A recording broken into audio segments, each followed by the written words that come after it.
It's the Logan Power Show. Inspirational and motivational. It's the Logan Power Show. Informational to help you grow.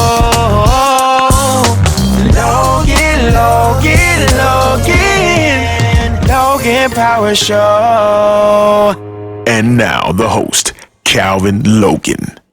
Hey everybody, welcome to a special episode here at the Logan Power Show. It's me, your host, Calvin Logan, and thank you all for watching me here today. Well, again, we know that education is important, and we know the focus of education is our kids matter. So I got with me a special guest here in the Logan Power Show. She is running for superintendent for the nominee, the Democratic side for the state of South Carolina, the one and only Miss Lisa Ellis. How you doing, Miss Ellis? I'm fine. Thank you so much for having me on. I appreciate it. No problem. Thank you for coming on to the Logan Power Show here today. We know your time is valuable. We want to get straight to it. We know that in the state of South Carolina, we got a couple of challenges that we're facing. We're behind when it comes to the ranking of education in the state of South Carolina. We know that's number one. Number two, we know our teachers are sort of underpaid. And number three, we have a divide of how to balance the budget when it comes to public funding of schools, things like that. If you're given the opportunity, what are some things you would want to shake up or see things get brought to light if given the opportunity? Well, there are so many things, right? I think first and foremost, our students deserve better than we're giving them. And right now, when we look at what the number one issue in South Carolina right now is in terms of public education, it is lack of teachers in the classroom. This past school year, there were 1,121 classrooms that did not have a teacher. From August to December, 977 teachers quit mid-year. And so when you think about how that negatively impacts students, not just in those classrooms without a teacher, but in all of the classrooms in those schools, because those students either get shifted into classes with larger class sizes, or they have study halls because there's not teachers to teach the academic subjects. And so that's the first thing that we've got to look at. And we've got to look at it from 2 points of view. One, like you mentioned, is of course salary and compensation. According to a report done by the SCEA, South Carolina ranks 50th in the nation on teacher salary. We were one of 3 states that actually went backwards when you compared the salaries to inflation over the last year. So we've really got to do a better job compensating not only our teachers, but our school support staff, our bus drivers, our cafeteria workers, our teaching assistants, because they're all the ones that are meeting the needs of the students day in and day out. The second piece of that, though, is addressing the working conditions of teachers. And what we have said for years is that teachers' working conditions are a student's learning conditions. And so we've got to make those better. We can immediately address those by reducing the amount of high stakes testing that students have to do. That benefits both students and teachers. We have to address class size. If you can make the sizes of the classes smaller, you automatically reduce workload. We've got to get rid of mandates that are not only underfunded, but are not effective in the classroom. And that's really where I think the superintendent of education can have an immediate impact, because a lot of those working conditions are district, but also state of Department of Education level. And so I think that's really where we've got to start. When we look at what allows children to be successful in life, is access to a high quality education. And we really need to give that to our students. Absolutely. We definitely want to do. To address your question when it comes to teacher shortages, we know in the state of North Carolina, Florida, Georgia, they sort of eliminate those exams, they'll practice exams to sort of get teachers in, due to the fact that's a boatload challenge in itself. It's like taking an SAT or ACT just to be able, just to get your foot in the door. That's not saying that even passing the test that would make you a qualified teacher. Like you could be a great test taker, but the classroom management, are they able to have great customer service? Can they do the same thing? The customer service is great in the classroom, plus with the parents. Do you oppose us doing like some of these states like North Carolina, Florida, Georgia? We say, hey, let's figure this out. Let's get qualified people who got a degree. Let's eliminate sort of like the practice exam. Let's do like sort of like an interim phase, like 9 months. Hey, we're going to see how you work out. If you pass the initial phase, then hey, you're good. You're a teacher moving forward. Not just saying like, hey, just let anybody come and become a teacher. I'm not proposing that, but it's saying how the system of, let's give you a shot. Because I believe a teacher, to me, a teacher, in my personal opinion, is like you got a chance to get drafted to the NBA, the NFL, Major League Baseball. You're changing lives. So the opportunity that you've been so dying to get, you've been given that task. You say, you know what? I love it. And I don't care what it takes. I'm going to do what I do. So would you oppose to that, or you be for something like that? I think we absolutely have to rethink how we certify teachers. And I think, and it's the praxis.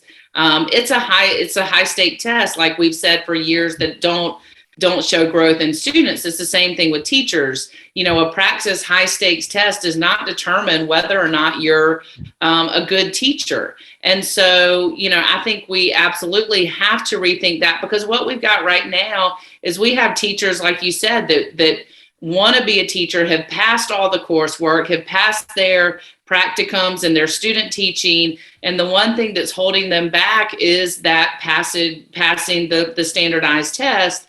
They're currently in classrooms successfully teaching, but they're being paid substitute pay because they can't pass that praxis. So I find it hard to believe that a teacher is ineffective when they've already been teaching in a classroom and handling that just because they can't pass, a praxis test or a standardized test for doing that. I think we've got to rethink how we certify teachers. We've got to get away from the standardized testing. A piece of that, honestly, Calvin, is, we talk about following the money. That's a, test taking, high standardized test taking is $1 billion business. And so you've got your lobby groups out there that don't want to get rid of that because that's a revenue loss for them.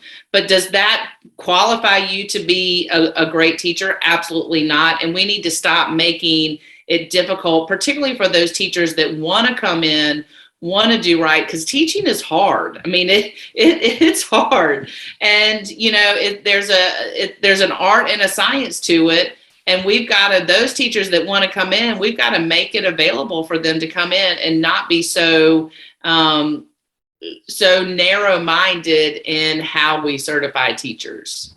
Absolutely. And then for those that have an argument to it, you have to follow the data. North Carolina cut the red tape, Florida, Georgia, and you can see the success. So now the biggest thing you mentioned, reducing standardized testing. That's another big caveat of money. For those that don't know, MAP testing, in the course test, SC ready, these things, these tests, they may sound like, oh yeah, this is great, but it's all about money. And she's talking about reducing it. And for those that don't understand and I'm going to bring everybody to speed and let you answer the question of how you're going to stop some of these lobbyists, is that in the course test, some schools have semester based, where the in the course test for biology, algebra, U.S. history, and also English 2 will be an end of course test if you're semester based as a school. If it's a year based, everything's more around May. And then next thing you know, and you got the SC ready that runs about April, MAP testing. So from April to May, the teacher better just throw it out the window, mid-May to of late May. Listen, it's over. You're done teaching. Get ready for the final because you tell your students, hey, get ready. So how are you going to stop that argument? Because you're going to people say, well, we have to make sure that our students are well equipped, and this test defines the data to let us know if we are doing it. Now, the people who make it have never been in the classroom. That's the people. The people who make some of these tests have never, ever entered the classroom. So remember, there's lobbyists coming against you. How do you speak to those people? Say you're gonna say, hey, we're cutting this thing down. Well, Calvin, you didn't even talk about the district benchmark test to see if students are ready for the actual test. Yes. By the time students and teachers get to the actual real test, they're so exhausted from all the fake testing, and just the amount of academic time that is lost to all of those different tests could be better spent teaching our students, right? I think that I might buy into, I will never buy into a high stakes test. And when I say high stakes test, I'm talking about like a 1 day demonstrate all your knowledge. I'm never going to buy into that because we're all human. Kids have bad days. All sort of external factors affect their ability to take tests. But I'm certainly not going to buy into the test that we currently give them for 2 reasons, maybe 3 reasons. I'll mention. Number one is these tests, the way that they're written, are not written for like demonstrating content. They're written for rigor. Can you read through and can you stand to make it through the test? Because they are wildly long. The reading passages in all of the tests are, really long, tend to be really boring and dry. And so it's not testing what you've learned, is testing, do you have the grit to make it through this test? The second piece is that most of these tests have been shown to be biased, racially biased, socioeconomic biased, a lot of those things. And you can't expect students to be successful when the test itself works against them. At the end of the day, teachers know where their students are. They know how they, are going to be successful or not. And the other piece of the high stakes testing is it doesn't demonstrate the growth of a student. And teachers know where their students start at the beginning of the school year, and they see where their students end. And that's what we need to be looking at, is the growth of that student over the course of the year, because not all students are coming in at the same level. Learning is not linear. Learning, if you look at how students learn, it's all circular and all over the place and all of that. And so part of that is we've got to go back to trusting the teacher and equipping the teacher with ways to measure that student success. There's a lot of states that have moved to sort of portfolio type demonstrations of success. The federal, ESSA and federal education laws are pretty general on how you can determine whether or not your students are success. You're not limited to these high stakes testing. Now, to combat the lobbyists, that's going to take a concerted effort from not only the Department of Education, but it's also going to take a concerted effort from the community, from students fighting back, from parents fighting back and saying, my student is not getting the best education possible because they're spending too much time either preparing for a test or taking a test. And that's not how learning occurs. And the other piece of the way that we test is that our, testing in terms of how a teacher uses that information is to sit there and say, oh, okay, I didn't do a good job of teaching symbolism really well. So I need to go back and reteach that to these students. Well, when teachers don't get those scores back to the next year, you can't use that data to help your students or your own, curriculum. And so there's just no good that comes out of the way that we test right now. And we've got to get away from it if we want students to really move up in the rankings, because we've got to get more time back to the teachers and back to the students to actually do the learning. Absolutely. And for those who hear the Logan Power Show, understand this, we're bringing candidates here to the Logan Power Show that wants to have a voice. We've had Pastor Brian Chapman here on the Logan Power Show. He's running for Superintendent on the Republican side. I understand we don't choose who, we invite them all. So I invite every last one because I am a voter, but also I'm a parent. And the people you put in office, they don't just impact my children, but they impact the children who I coach, I basically fight for, and children after. So it's more than bigger than just us. Now, you mentioned that the salary for teachers have not just spiraled forward, spiraled backwards. I'm really confused on how that came about, but how would you sort of, I know you have so much power, but some of it is legislation has to be passed for things to get put in place. I'm not going to say like on day one, she's going to say, hey, we're getting $80,000 as a teacher. I'd be, that's the dream, right? That's the dream. Every teacher across South Carolina do a cartwheel and talk about running to that. I'm rich. I got 80 grand, but how you think you're going to be able to bridge the gap? Because the problem that we've seen is that people have a game plan. And what I've seen a lot in the state of South Carolina, people do not like folks who like rubbing feathers in old regimes. They don't like you coming in with new concept, new ideas, and to let people know how crazy it is. Even how you currently fund public schools is an old system that has not changed since 1984. So I'm gonna let you know that now. So it's a long time since we've changed something, but how are you going to be able to do that? Because I know that is the biggest thing that we've run into. We put people in office, and you got so much vigor and energy, but people just keep your mouth closed until somebody else comes in. So what strategy we try to do sort of get your voice to be heard at the table?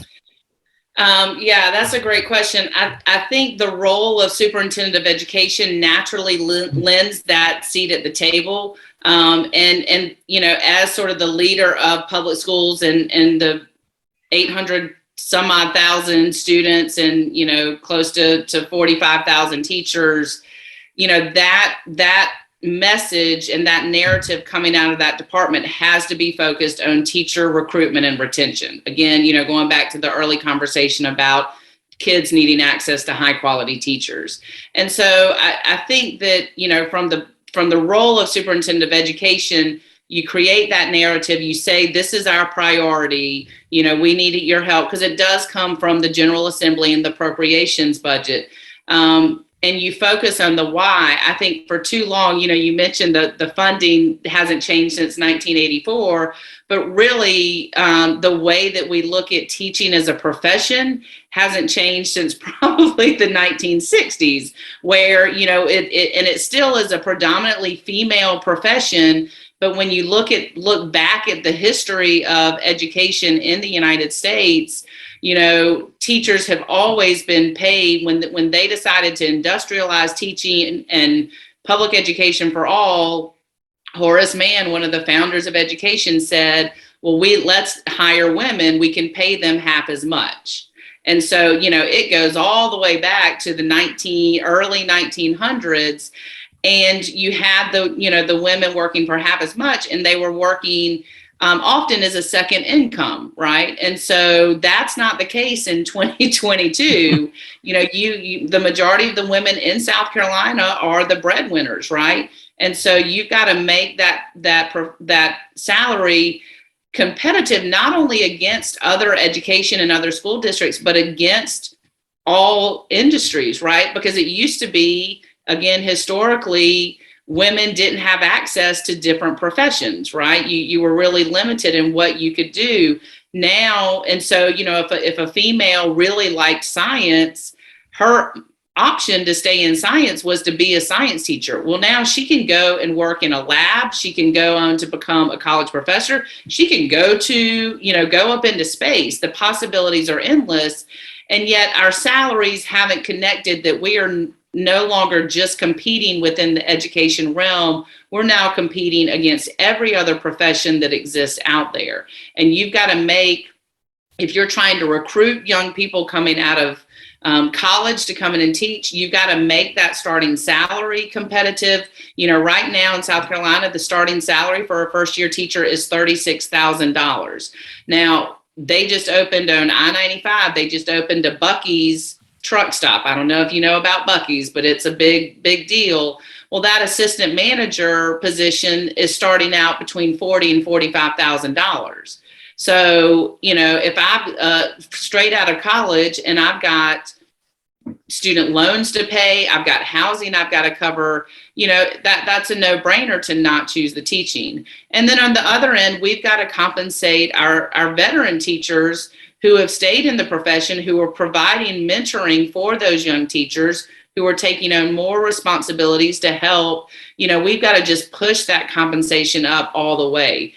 The second piece I'll add to that, and because the appropriations budget is created by members of the General Assembly, it starts in the House with the representatives and then moves to the Senate, people have to really think about who they vote for and not just fall into the rhetoric, but actually look at the voting records. If we want education to be a priority in South Carolina, and it needs to be a priority because South Carolina has the potential to just be one of the best places in the United States. If we want to get there, we need to be voting people into office who actually are voting pro public education, who are voting to increase teacher salaries, but not just saying it. So when you look at their voting record, they're actually doing it. And that's where I think we as a society or we as a community have not paid attention, and that has really hurt education. And we've got to change that. Again, you talked about being a parent of a child, but it's not just about those parents or grandparents who have children in public schools. It's about all of us as a collective society, right? We all interact with each other. The majority of students in South Carolina attend public schools. If we want an educated, critical thinking, successful society, we've got to focus on education, and we've got to make sure that that's one of our priorities. And so, our community, our South Carolina community really needs to look at who they're voting for. Absolutely. And for those who listen to us right now, we know the time to vote is coming for our primary. Again, early voting has started now. I understand right now, next week, June the 14th, no later, to make your vote in. I early voted. I implore you all to do so. I don't pick parties. I pick the right people that's in place. I invite them all. Understand this: education is important. I've always known this. You can have all the money in the world, but if you don't know how to actually manage it, learn how to appropriate properly, know how to use wisdom, use actual common sense that you're given, you'll be broke, and you'll be sitting down on the sidelines instead of on the court. So, ladies and gentlemen, I implore you all to listen to what Mrs. Ellis is saying. Her information is available on the screen. If you want to give her an opportunity, definitely do so. And if she's in that seat, hold her accountable. Every House of Representatives, every senator, city council, county council, every person that you have put in place, hold these people accountable. Because I promise you this: if they have children, they would never let their child have a second grade education when they know you can get the best somewhere else. So let's make America great again, but let's make education great again, where the village raises the child. Our teachers need you. Our educators need you. Today, let's make a difference. That's all the time I got. Family, my name is Calvin Logan, Power Show, nationwide, worldwide. We love y'all, and we'll see you soon. It's the Logan Power Show. Inspirational and motivational. It's the Logan Power Show. Informational to help you grow.